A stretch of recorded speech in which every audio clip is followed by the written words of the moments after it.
Chapter 115 of Jujutsu Kaisen will go down in history as one of, if not the, most vile and disgusting beatdowns in all of shonen. And what else could you expect from a cursed spirit that tried to challenge a god? In chapter 115, we finally got to see Jogo really let loose and go all out to accomplish his goals, that of bringing about the world of curses. So it's unfortunate then that the man he had to face was none other than the peak of the golden age, Ryoma Sukuna. Jogo thought that by freeing Sukuna, he would be able to bring about the world of curses, that he would win. But it's here that we truly learn that Ryoma Sukuna acts purely on his own pleasure and displeasure, foreshadowed in his brief encounter with Mahito. It's here that we see that Sukuna is quite literally deciding to beat Jogo to death purely for his own entertainment. Sukuna does not care about the conflicts between curses and sorcerers, and his actions here reflect that. The reward he gives Jogo for restoring the majority of his power is the simple chance of achieving his dreams. But as we know, the difference between them was so great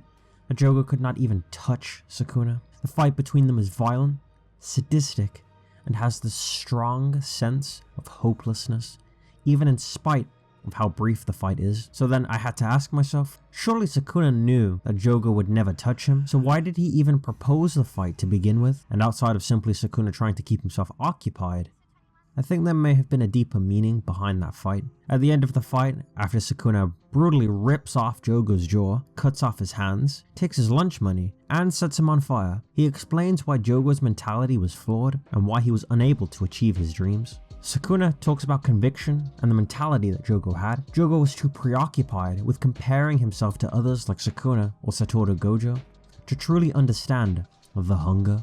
Sukuna explains to Jogo that to reach the level of Satoru Gojo, you have to burn your desires to cinders. You must have a hunger to achieve your goals. And what Sukuna really meant by this was that your entire being has to essentially be devoted to your own progressions, to see yourself as the only existence and your desires to be the only thing that is possible for you. Sukuna himself being the prime example of this. Whenever Sukuna is shown, he only acts purely on his own interests and his own entertainment.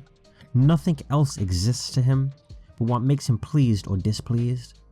That original statement all the way back then was not a kind of metaphor. To Sukuna, there literally is nothing else for him but those two things, his pleasure and displeasure.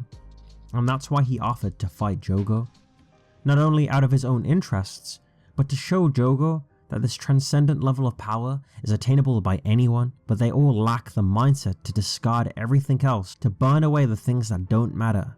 Things like comparison or doubt, to burn it all away and have nothing but an overwhelming desire, a hunger for nothing but a single thing. For Ryoma Sukuna, that was happiness. For Jogo, that was to become human. And in his own twisted way, the fallen angel Sukuna tried to bestow that gift to Jogo, to push him hard enough to where he would realize that he has to take hold of his desire or he would lose. Sukuna's taunting throughout that fight wasn't only to degrade Jogo, but to really see if he could block out that comparison, to ignore all of existence and only focus on his desires. However, as Sukuna states, Jogo lacked the hunger.